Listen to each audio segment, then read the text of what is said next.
మన పురాణములు. Radio city మన పురాణములు అంటే మన కథలు. ఆ కథలలో మహాభారతంలో అత్యంత దురదృష్టవంతుడైనటువంటి పాత్ర ఎవరిదై ఉంటుందో, ఎందుకై ఉంటుందో తెలుసుకునే ప్రయత్నం చేద్దాం. మహాభారతంలో పాత్రలన్నీ కూడా నోచుకున్న గొప్ప అదృష్టం ఏమిటి అంటే, శ్రీకృష్ణుని కాలంలో జీవించి ఉండటం, ఆయన్ని చూడగలగటం, ఆయనకు సన్నిహితంగా మెలగగలగటం, ఆయన చేతిలో చావగలగటం, బంధువనో మిత్రుడనో చెప్పుకోగలగటం, కొద్దిమంది విషయంలో అయితే విశ్వరూప దర్శన భాగ్యం కలగటం, ఇలా మొదలైనవని చెప్పుకోవాలి. మరి దురదృష్టవంతుల విషయానికొస్తే అతిపెద్ద దురదృష్టవంతుడుగా ధృతరాష్ట్రుడు మనకి కనిపిస్తాడు. కురువంశంలో పెద్ద కొడుకు, ఆయన రాజ్యార్హత లేదు. 100 మంది కొడుకులు కూతురు ఉన్నా ఒక్కరిని చూడడానికి నోచుకొని జాత్యంధుడు. తమ్ముని రాజ్య త్యాగం కారణంగా రాజుగా రాజ్యం చేస్తూ ఉన్నా తన సొంత కొడుకులకు కాకుండా తమ్ముడి కొడుకులకు తాను బతికి ఉండగానే రాజ్యం పంచి ఇవ్వాల్సిన పరిస్థితి.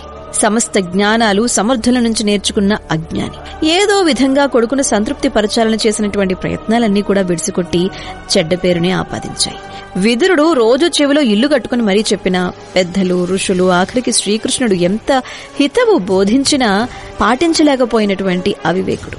అంధత్వం అలవాటుగా చేసుకుని యుద్ధం స్వయంగా చూసే శక్తిని వ్యాసుడి ద్వారా పొందగలిగినా తిరస్కరించి సంజయుడి ద్వారా వినటానికే ఇష్టం చూపించినటువంటి వ్యక్తి. యుద్ధంలో సమస్త రాజ్యము, పుత్రులు, హితులు అంతా పోగొట్టుకుని ధర్మరాజు దయ మీద ఆధారపడి బతకవలసి రావటం, రోజు భీముడి చేతిలో అవహేళనకు పాత్రుడు కావటం విధిగా ప్రాప్తించిన ఒకప్పటి రాజు.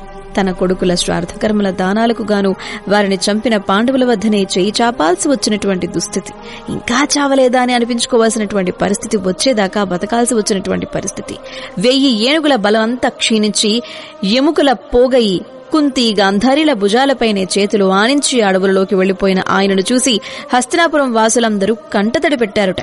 జ్ఞాన వైరాగ్యంతో కాకుండా భీముడి అవహేళనలతోనే తన వానప్రస్థ ధర్మాన్ని తెలుసుకున్నటువంటి వ్యక్తి, గెలుద్దామనుకుంటూ జీవితంలో అన్ని విధాలుగా ఓడిపోయిన మనిషి, చివరిగా భార్య, తమ్ముడి భార్యలతో పాటుగా దావాగ్నికి ఆహుతైన దురదృష్టవంతుడు. ఇటువంటి జీవితం ఎవ్వరికీ వద్దు అని అనుకునేలా జీవించినటువంటి ధృతరాష్ట్రునికి మించినటువంటి దురదృష్టవంతులంటూ ఎవరుంటారు మన భారతంలో? Radio city podcast.